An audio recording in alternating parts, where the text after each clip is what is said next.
Muy buenas con todos, en este video vamos a hablar sobre las células cancerígenas y el efecto Warburg. Primero es importante definir unos términos, como por ejemplo la glucólisis. Esta va a ser la degradación de la glucosa hasta terminar con dos moléculas de piruvato. Además se está generando ATP en el proceso y también un intermediario de alta energía que es el NADH. También la fosforilación oxidativa es prácticamente el paso que le sigue, donde tenemos que estos intermediarios de alta energía van a ser usados por la cadena de transporte de electrones para producir mucho más ATP. Primero vamos a hablar sobre la respiración anaeróbica y aeróbica, luego del efecto Warburg, del factor HIF1 y finalmente del gen P53. Hola, antes de poder explicar lo que es el cáncer y el efecto Warburg, debemos tener en cuenta lo que es el cáncer. El cáncer es cuando las células de un tejido empiezan a crecer indefinidamente. Esto se debe a una mutación que tienen las mismas que le otorga esa capacidad. Las células cancerígenas no son dependientes de anclaje. Ser dependiente de anclaje significa que necesitan una superficie para poder seguirse reproduciendo.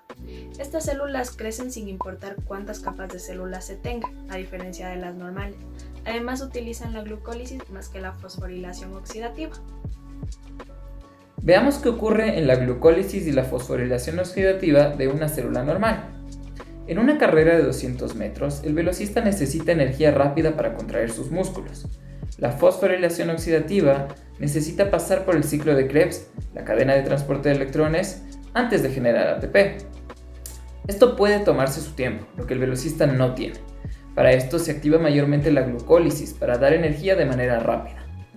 Y la glucosa finalmente se convierte en lactato. No se está usando oxígeno y no se consume tanta glucosa como en la fosforilación oxidativa. En el caso de la fosforilación oxidativa, la célula está consumiendo mucha glucosa y oxígeno para generar una alta cantidad de ATP. Es decir, que una célula que está consumiendo bastante glucosa también está consumiendo bastante oxígeno para poder generar ese ATP a partir de la cadena de transporte de electrones. Las células cancerígenas meten bastante glucosa hacia su interior usando los transportadores GLUT, los cuales usan el gradiente de concentración de la glucosa para que éste ingrese. Y aquí es donde viene la parte interesante. Las células cancerígenas usan bastante glucosa, pero no usan el oxígeno que uno esperaría que usaran. Es decir, consumen mucha glucosa sin consumir mucho oxígeno. Y no importa si se les pone en medios con altos contenidos de oxígeno. Y en condiciones sin oxígeno, se sabe que el piruvato no se oxida, pero se reduce a lactato, que es el ácido láctico. Y ese es el motivo por el cual la sangre se vuelve ácida con los pacientes que tienen cáncer. ¿Pero qué pasó ahí? ¿No que el alto consumo de glucosa requiere el alto consumo de oxígeno? Hace más de 80 años, Otto Warburg encontró esta alteración metabólica en las células cancerígenas. Y esto se vuelve interesante porque es casi una contradicción del efecto Pasteur, donde el oxígeno inhibe la fermentación al tener que la célula pasar de una respiración anaerobia a una aeróbica. ¿Y qué beneficios trae este ácido láctico a la célula cancerígena? Este ácido láctico le permite dañar e invadir tejidos sanos.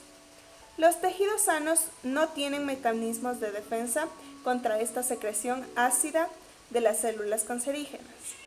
Este ambiente ácido genera la liberación de factores de crecimiento endotelial vascular, el factor HIF1, oncógenes RAS, MYC, AKT y mutaciones a genes como P53. En cuanto al factor HIF1, veamos por qué es importante. Este es un factor que va a regular la expresión de unos genes por el estado de hipoxia de las células. Como el cuerpo siempre quiere llegar a la homeostasis, este factor va a expresar unos genes para poder sobrevivir a este estado. Las células cancerígenas se aprovechan de esto, ya que estos genes van a codificar para más transportadores GLUT. Por eso es que las células cancerígenas tienen muchos de estos transportadores y pueden consumir más glucosa. Esto va relacionado al efecto Warburg. ¿Se acuerdan cuando hablábamos de las células cancerígenas crecen y no paran? Pues esto es posible por la mutación del gen P53. Este gen regula el ciclo celular. Si se encuentra un daño en el ADN de una célula, este gen codifica proteínas que para todo el proceso de duplicación del ADN, hasta corregir sus errores.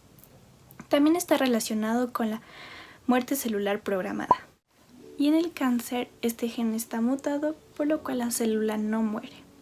¿Pero qué tiene que ver esto con el efecto Warburg? La pérdida de actividad de este gen también reduce la actividad del gen SCO2, el cual codifica el citocromo oxidasa.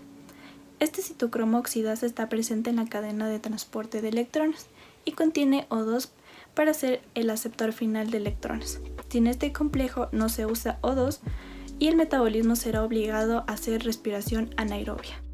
Y para concluir, este estudio que se ha hecho sobre el metabolismo del cáncer es muy importante para poder entenderlo. De aquí han surgido distintas maneras de entender qué mismo es el cáncer y también se han visto nuevos métodos de diagnóstico, como por ejemplo el PET scan, que este va a determinar en qué parte del cuerpo se está usando mucha más glucosa. Y como explicamos en el video, las células cancerígenas usan bastante glucosa. Entonces, esto del metabolismo del cáncer es muy importante y en el futuro va a ser fundamental para poder entender al cáncer de una manera más íntegra y también poder determinar cómo se lo va a poder parar. Obviamente necesitamos muchos más estudios, pero estamos en un buen camino estudiando el metabolismo del cáncer, ya que sabemos que el metabolismo es una parte muy fundamental de las células en sí.